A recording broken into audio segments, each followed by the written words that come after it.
The awakening. The first thing I noticed that morning was the silence. Not the usual peaceful kind of morning silence, but the heavy, uncanny quiet that seems to press down on your chest. It was 6 a.m. My phone buzzed. At first, I thought it was a routine message. But when I unlocked it, the sight nearly made me drop the phone. A stranger had sent me a photo of my wife. And she wasn't alone. She was smiling at another man, sitting close to him at a cafe. Their hands brushed slightly, the casual intimacy of people who were familiar with each other in ways I had thought I shared alone with her. I blinked. My heart pounded like it had a mind of its own, and the blood drained from my face. This couldn't be real. She couldn't do this. She was my world. My confidant. The one person I had trusted more than anyone. I stared at the photo for what felt like an eternity, trying to convince myself that maybe it was fake. But the background, the familiar coffee shop near her office, the details of her outfit, my memory didn't lie. She was wearing the maroon dress I had bought her for our anniversary last year. The one I loved seeing her in. A cold numbness crept over me. I couldn't breathe properly. I wanted to scream, to curse, to collapse, but I just stared. Then the questions began. Why would someone send this to me? Was it a mistake? Or worse, was it deliberate? I scrolled through the message again. No words. No explanation. Just the photo. I called her immediately. Her phone went straight to voicemail. I tried again. And again. Still nothing. Each ring echoed like a countdown in my chest, a reminder that something in my life had broken while I was asleep, oblivious. I paced the room. Memories flashed unbidden: our wedding day, quiet Sunday mornings, the nights we stayed up talking about everything and nothing. Had she been lying to me all along? The thought was unbearable. Finally, I sent a message. Who is he? No reply. Just the silence, thick and suffocating. By 7 a.m., I was shaking. I hadn't eaten, hadn't showered, hadn't spoken to anyone. I wanted to call a friend, but I couldn't. I wanted to leave the house, but my legs refused. All I could do was stare at the phone, and at that photo, and at the life I thought I knew. The rest of the morning passed in a blur. My mind replayed every small detail I had overlooked: her late nights at work, the vague excuses for meetings, the odd smiles at texts she quickly hid from me. I had chalked them up to stress or fatigue, never imagining this betrayal. By midday, I had to leave the apartment. I couldn't sit there, drowning in suspicion and heartbreak. I drove aimlessly, every red light a hammer on my chest. My phone buzzed again. Another message from the stranger. This time, a short line of text. Thought you should know before she tells you something else. I gritted my teeth, my hands tightening around the steering wheel. Rage, grief, disbelief. They all collided into a storm inside me. I didn't know who the stranger was. I didn't know if their intentions were noble or malicious. But one thing was clear: I had to confront reality. I had to know the truth. And as I drove, a strange clarity began to form amidst the chaos. Whatever happened next, I couldn't run from it. The investigation. The hours after that first photo felt like they stretched into eternity. My apartment, once a sanctuary of warmth and laughter, now felt like a cold cage. Every corner seemed to echo her absence, every framed photo on the wall a cruel reminder of the life I thought we shared. I couldn't sit idle. I had to know the truth. Not rumors. Not speculation. The raw, undeniable truth. The stranger had not replied to my follow-up messages. That only added to my frustration. Who were they? Why send me this? Were they trying to help or punish me? I decided to start with the simplest step: retracing her steps. The first clues. I drove to her office, a modern glass building downtown. Normally, I'd feel a sense of pride. This was where my wife worked tirelessly, building a career she loved. Today, it felt suffocating. I waited outside, pretending to browse on my phone, watching people enter and leave. It wasn't long before I saw him, the man from the photo. He wasn't intimidating, just casually dressed, laughing with her as if the world had no boundaries. A twist of anger surged through me. I clenched my fists, forcing myself to breathe. I had to be methodical, not reckless. I asked around discreetly, security, the receptionist, even some colleagues. Most said they hadn't noticed anything unusual. But one colleague, a quiet woman with observant eyes, mentioned seeing them together at lunch recently, laughing over something private. Every word was a dagger, confirming the suspicion I had tried to ignore. Confronting the past. Driving home, memories flooded back. Moments I had dismissed as inconsequential suddenly seemed like glaring signs. The extra late-night meetings that smelled suspicious in hindsight. The casual texts she hid when I approached, claiming they were work stuff. The sudden enthusiasm for a coworker's small joke that seemed harmless then, but now felt intimate. It all made sense, yet I wished it didn't. Every memory, every laugh we shared, now one, carried a shadow of doubt. I knew I couldn't confront her yet. Not without proof. Not without understanding the full picture. The last thing I wanted was an argument built on uncertainty. Digital traces. I began sifting through her social media, subtle signs of late-night posts, tagged photos, comments I had never noticed. One image caught my eye, a subtle, almost innocent shot of her holding a cup of coffee at a cafe, the man beside her slightly out of focus. It was the same cafe from the stranger's photo. My stomach sank. Next, I checked her phone records. Carefully, she had become meticulous in hiding conversations. Still, I noticed patterns, calls at odd hours, brief messages deleted immediately. Each piece of evidence, though circumstantial, painted a chilling picture. The stranger's role. I returned to the stranger's message thread. Nothing new. But a thought occurred, perhaps the stranger wasn't malicious. Perhaps they had no reason to lie.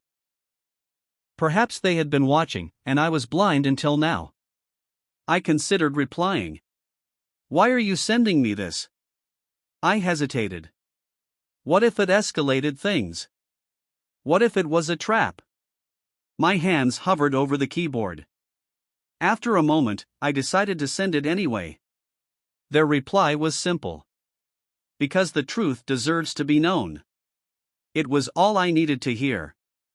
Confronting friends and family. Next, I sought counsel from friends and family, people I trusted implicitly. But each conversation was an emotional minefield. Some advised caution, telling me to confront her gently. Others encouraged me to prepare for betrayal. A few offered emotional support, reminding me that no matter what, I deserved honesty. One conversation, with my sister, pierced me the deepest. She reminded me gently. You can't ignore the signs anymore. You need to know, or it will destroy you slowly. Her words hit me harder than I expected. I realized that avoidance was no longer an option. The evidence piles up. Over the next few days, I documented everything. Photos, texts, unusual patterns, glimpses of meetings she had kept secret. I didn't confront her yet. I needed clarity, and more importantly, I needed control over my emotions. Each discovery tore at me, but also hardened me.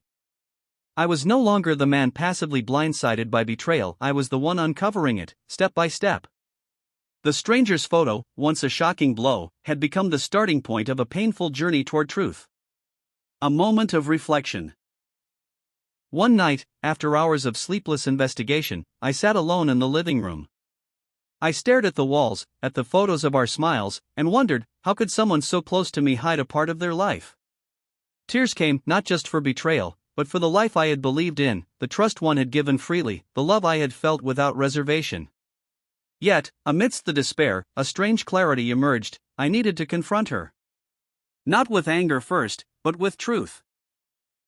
I had to face her, listen, and understand.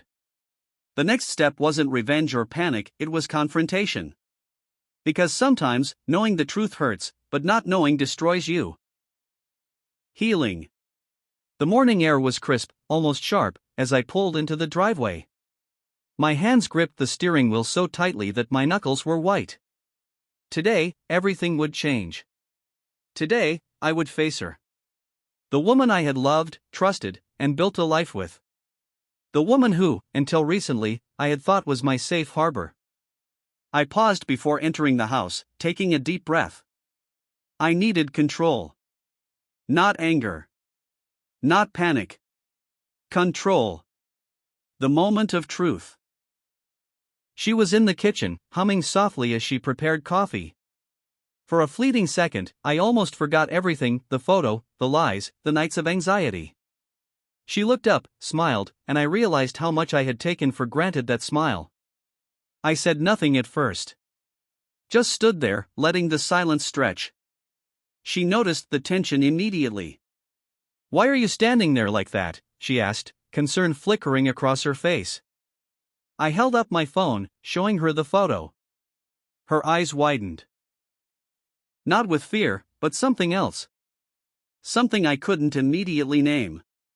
"Explain this," I said, voice steady, though my chest ached. Her confession.